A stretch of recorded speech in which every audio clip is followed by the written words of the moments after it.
sommaire de cette édition, le Burkina Faso a enregistré ce mercredi un nouveau mort du nouveau coronavirus, le premier en Afrique subsaharienne.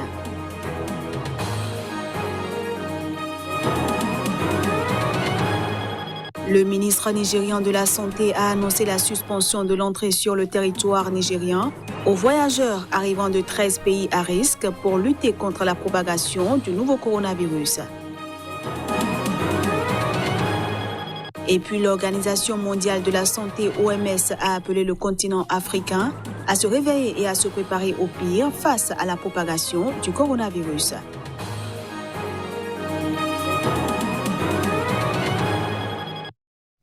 Voilà pour le sommaire, bienvenue à tous.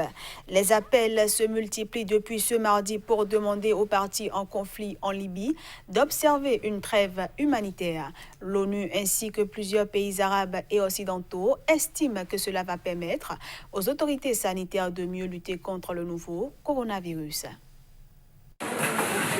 Les autorités sanitaires affirment toujours n'avoir détecté aucun cas de contamination en Libye. En dépit de cette stabilité sanitaire apparente, la communauté internationale préconise des mesures visant à épargner le peuple libyen, en l'occurrence une trêve. Devoir de mémoire, deux autorités se disputent le pouvoir en Libye, le gouvernement d'union nationale et un gouvernement parallèle contrôlé par le maréchal Khalifa Haftar. Ce dernier mène depuis début avril une offensive pour s'emparer de la capitale libyenne. Une trêve fragile avait été décrétée le 12 janvier, mais des combats opposent régulièrement les deux camps qui s'accusent mutuellement de violations.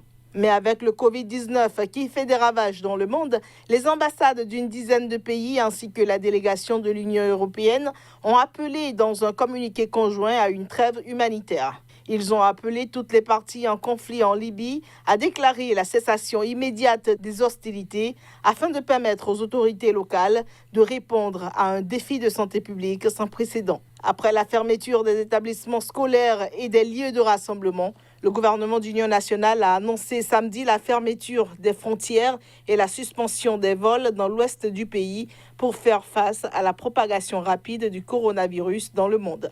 Dans l'est du pays, des mesures préventives contre le virus ont également été mises en œuvre, mais les frontières restent ouvertes avec l'Égypte voisine, où plusieurs dizaines de cas de contamination ont été recensés.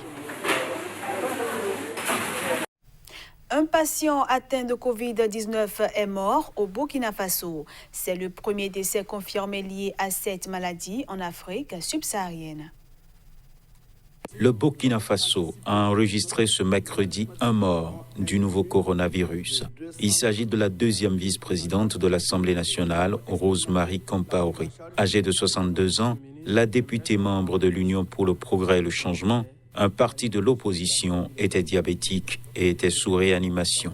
Malheureusement, pendant que nous nous apprêtions à annoncer les premières guérisons chez les patients dont les contrôles devront rentrer aujourd'hui même, nous avons enregistré dans la nuit du 17 au 18 mars 2020, précisément à 23h25, le décès d'une patiente de 62 ans, diabétique, qui était sous réanimation. En dehors de la recherche et du suivi des cas contacts, toutes les personnes malades sont prises en charge au niveau des centres de référence pour les cas graves. Les cas les moins graves sont pris en charge au niveau périphérique ou à domicile. Peuplé de 20 millions d'habitants, le Burkina Faso compte désormais 27 cas de malades du coronavirus. C'est le premier décès enregistré en Afrique subsaharienne, qui reste encore peu touché par la pandémie, même si le nombre de cas augmente rapidement. À l'échelle mondiale, le nouveau coronavirus a fait plus de 8000 morts et près de 200 000 cas d'infection ont été enregistrés depuis son apparition en décembre, selon un bilan établi par l'AFP à partir de sources officielles ce mercredi.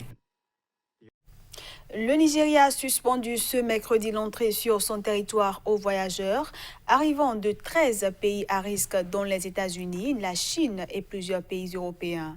Cette mesure vise à lutter contre la propagation du nouveau coronavirus dans le pays. Le géant anglophone de 2 millions d'habitants, qui n'avait pris aucune mesure particulière jusque-là, a finalement décidé de restreindre l'entrée pour les voyageurs arrivant des pays comptant plus de 1000 cas au niveau national. Il s'agit des 13 pays suivants: Chine, Italie, Iran, Corée du Sud, Espagne, Japon, France, Allemagne, Norvège, États-Unis, Royaume-Uni, Pays-Bas et Suisse. En outre, le gouvernement nigérian suspend temporairement tous les visas délivrés aux ressortissants de ces pays. Le ministère fédéral de la Santé confirme avec regret ces nouveaux cas de coronavirus au Nigeria qui se sont multipliés au cours des 36 dernières heures, ce qui porte à 8 le nombre total de cas confirmés dans notre pays. Le gouvernement fédéral restreindra l'entrée au Nigeria des personnes originaires des pays à haut risque, figurant sur la liste à compter du vendredi 20 mars, pour une période de 4 semaines initialement soumise à examen. Toutes les personnes revenant de l'étranger s'isoleront pour être observées pendant 14 jours, même si elles se sentent très bien. Le Nigeria Center for Disease Control diffusera des informations sur la pratique de l'auto-isolement. La première économie d'Afrique très dépendante des exportations de pétrole a par ailleurs annoncé sa décision de procéder à une coupe importante de son budget 2020 pour faire face aux conséquences négatives de la pandémie. Le Conseil exécutif fédéral a approuvé une réduction de 1 500 milliards de naira sur un budget initialement établi à 10 590 milliards, soit environ 33,8 milliards de dollars. Ce journal se poursuit. La République démocratique du Congo, qui compte 7 cas confirmés de coronavirus, se prépare face à la menace. C'est ce qu'a expliqué le responsable de la riposte, le docteur Jean-Jacques Mouyembe, que je vous invite à suivre. Les premiers cas sont déjà là. Bon, ce sont des voyageurs, des cas donc importés. Et depuis hier, nous avons des cas, un cas donc de transmission autochtone. Ce qui veut dire donc que le virus est entré dans nos milieux. Il y a des anticorps contre ce virus et il n'y a aucun élément génétique qui prédispose ou bien qui s'oppose à ce que le noir fasse, n'est-ce pas, une infection.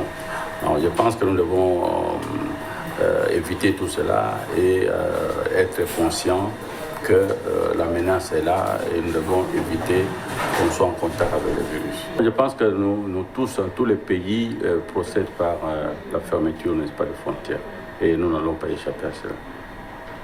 Voilà. Les autorités sanitaires mondiales ont appelé ce mercredi l'Afrique à se réveiller face à la menace du nouveau coronavirus.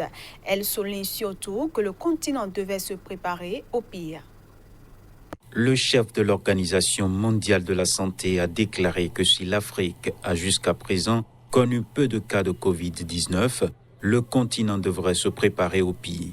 Tedros Adhanom Ghebreyesus a donné son briefing quotidien lors d'une conférence de presse virtuelle en soulignant qu'ils ont vu comment le virus s'accélère réellement après un certain temps de basculement dans notre pays. Nous savons que de nombreux pays sont aujourd'hui confrontés à des épidémies de plus en plus graves et se sentent dépassés. Nous vous écoutons. Nous connaissons les énormes difficultés auxquelles vous êtes confrontés et le fardeau énorme qui pèse sur vous. Nous comprenons les choix déchirants que vous devez faire.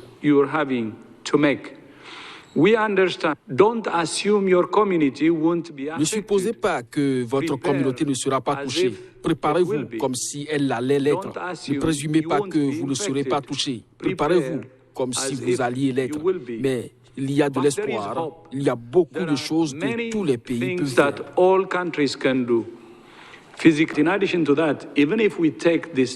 Même si nous considérons que ces 233 cas sont vrais, nous devons nous préparer au pire.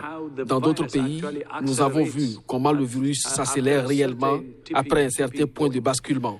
Le meilleur conseil à donner à l'Afrique est donc de se préparer au pire. Le directeur général de l'Organisation mondiale de la santé a également qualifié le nouveau coronavirus d'ennemi de l'humanité alors que plus de 8000 personnes sont décédées dans le monde depuis son apparition fin décembre en Chine.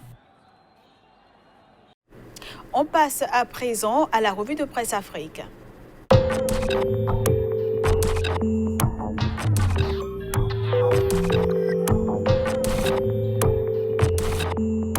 Bonjour à tous et bienvenue dans la revue de presse Afrique du jour. Depuis Paris où il est en exil, Guillaume Soro a peur. C'est le journal Le Sursaut à Abidjan qui décrit le sentiment qui anime l'ancien président de l'Assemblée nationale de la Côte d'Ivoire. L'ex-allié d'Alassane Ouattara estime que des milliards sont décaissés pour tripatouiller la Constitution. Plus aucun jour ne passe sans que le virus, objet de toutes les attentions, ne revienne au devant de l'actualité. La kyrielle de mesures prises par les pays africains inspire les parutions. Mais le quotidien aujourd'hui constate que les riches ne sont pas mis en quarantaine. Mais d'où vient en réalité ce virus? Le Covid-19 qui fait autant de dégâts dans le monde. Le quotidien d'Abidjan esquisse quelques pistes de réponse en rapportant l'avis du pasteur Mohamed Sanogo. L'homme pense que le coronavirus est un jugement de Dieu. Beaucoup de gouvernements vont être renversés par des soulèvements, prévient-il par ailleurs. Au Sénégal, les mesures de restriction s'étendent aux lieux de culte et de prière. Les mosquées et les hôtels sont fermés, nous indique le journal LAS. Au Burkina, l'Église catholique prend aussi ses dispositions. Au regard du nombre de fidèles qu'elle draine, l'Église catholique suspend les messes publiques, nous apprend le quotidien. Et pour illustrer ce titre, le journal propose en manchette une image d'une procession. En revanche, au Togo, Faure Gnassingbé ne suspend pas ses activités politiques. Le chef de l'État était en déplacement dans le Nord ce mercredi, ce qui pousse Liberté à s'interroger. S'agit-il d'une banalisation du coronavirus? Faure Gnassingbé s'offre un bain de foule à Kara hier, indique le journal. Et puis au Mali, l'Express de Bamako revient sur cette perception populaire relative à l'alternance à la tête des pays africains. Si vous n'étudiez pas, nos enfants viendront vous gouverner. Et au journal de s'interroger, IBK serait-il dans cette logique? Fin de cette revue de presse. Merci à vous de nous avoir suivis. À demain.